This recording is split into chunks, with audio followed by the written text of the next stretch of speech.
Making English easy for everyone. Speak English with Jay and May.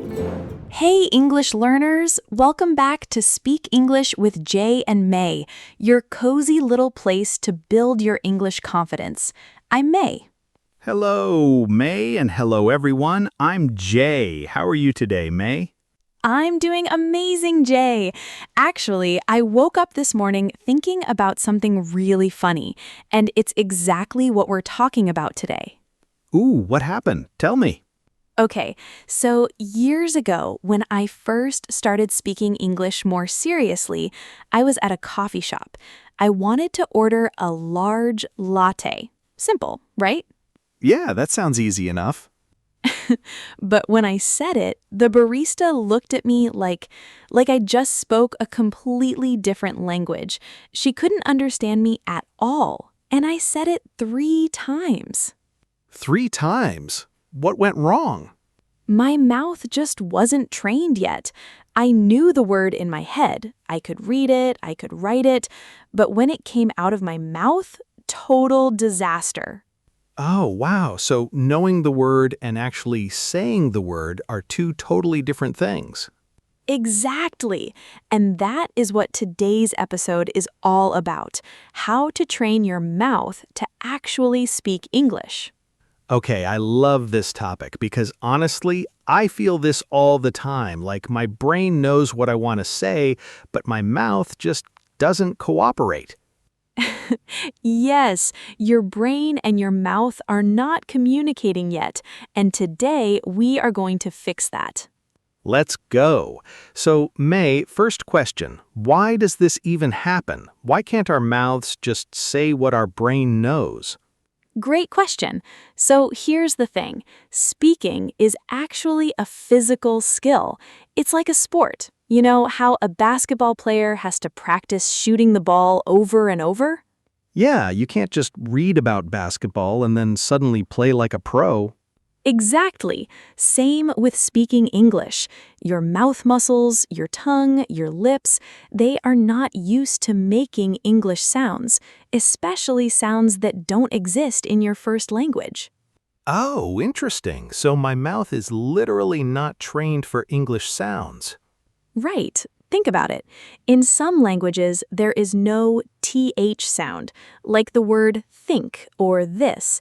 So your mouth has never, ever practiced making that sound before. That's so true. I remember trying to say 3 and it kept coming out like tree or free. Yes, that is the most classic example. And it's not because you're not smart, it's just because your mouth needs practice. Like going to the gym, but for your face. Ha, a gym for my face. I love that. Okay, so how do we start training? So, the very first thing, and this is so simple but so powerful, is to slow down. Most learners try to speak fast because they think fast sounds fluent.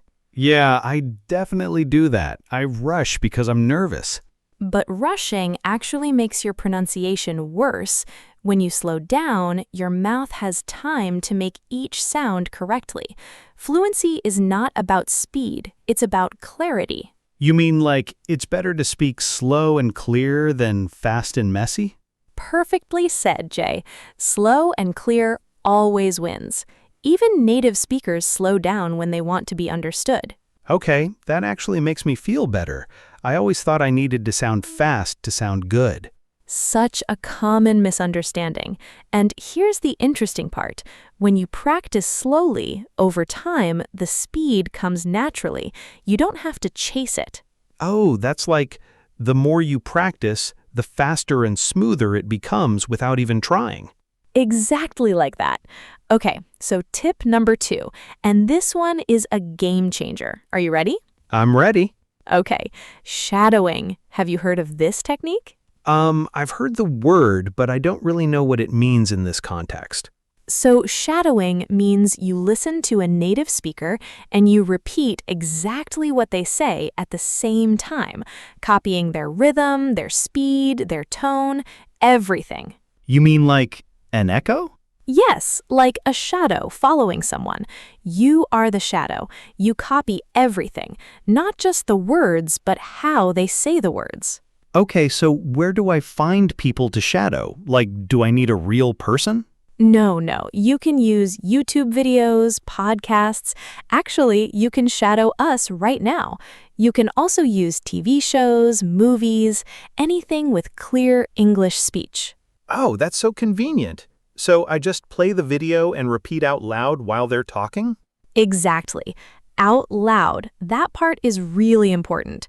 Not in your head. Your mouth needs to physically move. That's how you train it. I think I've been doing it silently in my head this whole time. So many people do that. But your mouth doesn't learn anything if it's not moving. Think of it this way. If you want strong arms, you have to actually lift the weights, not just imagine lifting them. Oh, wow, okay. I need to actually open my mouth and make the sounds. Got it. Now, here's something really cool. When you shadow, you start to feel English. Not just understand it, but feel it in your mouth. Feel it. What do you mean by feel it? Like, you know how some words just feel satisfying to say? Like absolutely or comfortable. Once you say them right, they feel natural, like they belong in your mouth. That's such a funny way to describe it, but I totally understand. And once a word feels natural in your mouth, you never forget it. It becomes automatic. That's amazing. Okay, so we have slow down and shadowing. What else? Tip number 3, talk to yourself. Yes, I'm serious. Talk to myself. People will think I'm crazy. Okay, wait, hear me out. This is actually one of the most effective ways to train your mouth because there's zero pressure. No one is judging you. That's true. I'm always so nervous when I speak in front of others. So when you're alone, in the shower, cooking, driving, just narrate what you're doing in English. Say, I am washing my hands. The water is cold. I need to add more soap. Oh, so like a running commentary of my life? Exactly. It sounds silly, but it builds a habit.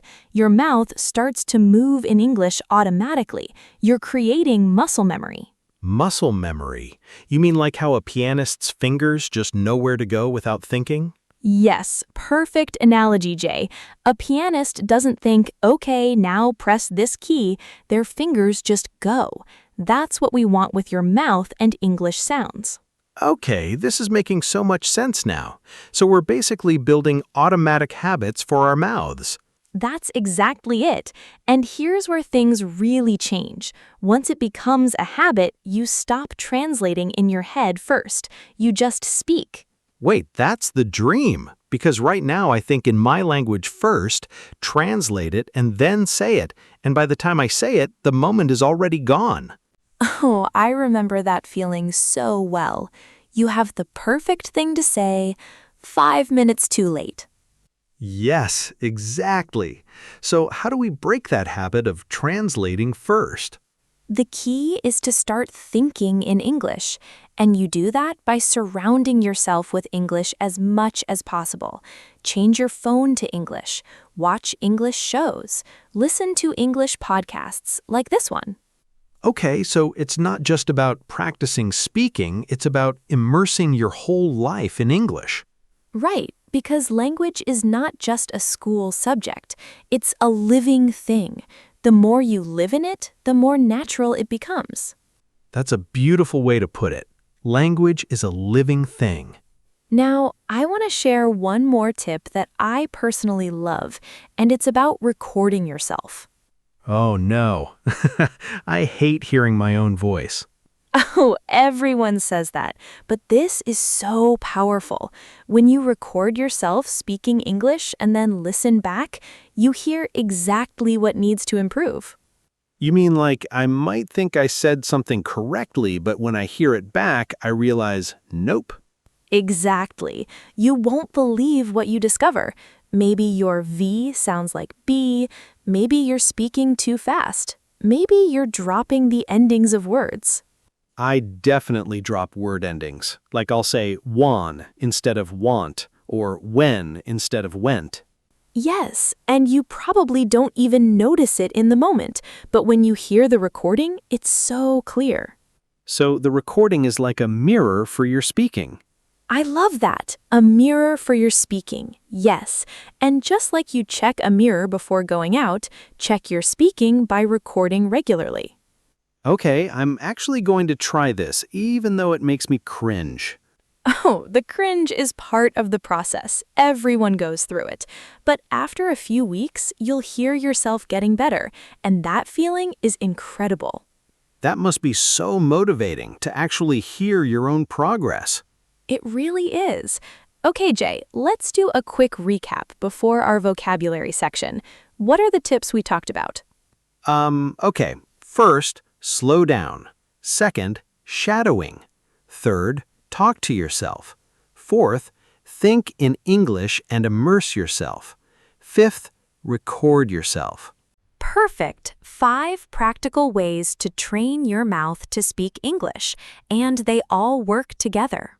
I feel like I have a real plan now. This isn't just theory. I can actually do all of these things today. That's the whole point. Real tools, real practice, real results. No textbook required. Okay, I have one more question though. What about accent? Like, does it matter if I have an accent? Oh, this is such an important question, and my answer is absolutely not.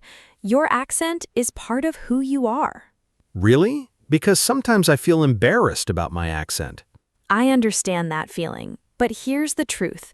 The goal of speaking English is to be understood, not to sound like you grew up in London or New York. So clarity is more important than accent. 100%. There are so many beautiful English accents in the world. Indian English, Nigerian English, Korean English, Brazilian English, they're all valid. What matters is that people understand you. That's honestly so reassuring. I think a lot of learners feel like they have to erase their accent, and that's a lot of pressure. Exactly. Focus on being clear, being confident, and being consistent with your practice. The rest will take care of itself. I love that. Clear, confident, and consistent. All right, are you ready for the vocabulary moment? Yes, let's do it. Okay, 5 useful phrases from today's episode. Number 1, muscle memory. This means when your body learns to do something automatically through lots of practice. Like how my fingers know how to type on my phone without looking at the keyboard. That's muscle memory. Great example. Number 2, immerse yourself. This means to completely surround yourself in something, like jumping into a swimming pool. You're totally inside it. So I can say, to learn English faster, immerse yourself in the language every day. Perfect. Number 3, running commentary. This means continuously describing or narrating what is happening, like a sports announcer. Oh, so I can say, I give a running commentary of my morning routine to practice my English. Excellent. Number 4, shadowing. In language learning, this means copying and repeating what someone says, matching their voice and rhythm as closely as possible. Like, shadowing native speakers is one of the best ways to improve your pronunciation. You're on fire today, Jay. And number 5, take care of itself.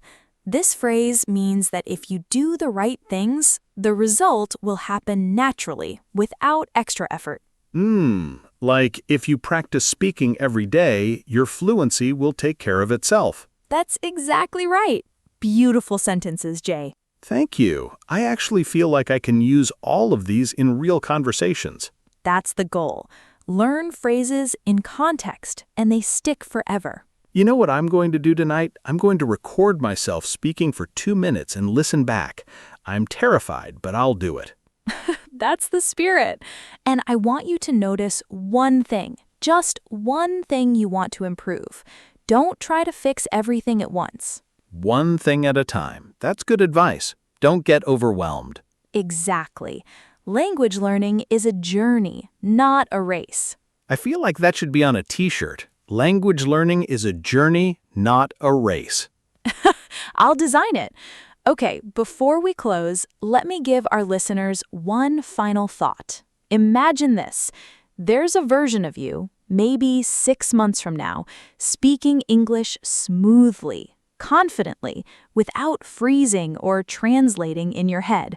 That version of you is real, and the only difference between now and then is daily practice. Wow, that actually gave me chills a little bit. Your mouth just needs time and repetition.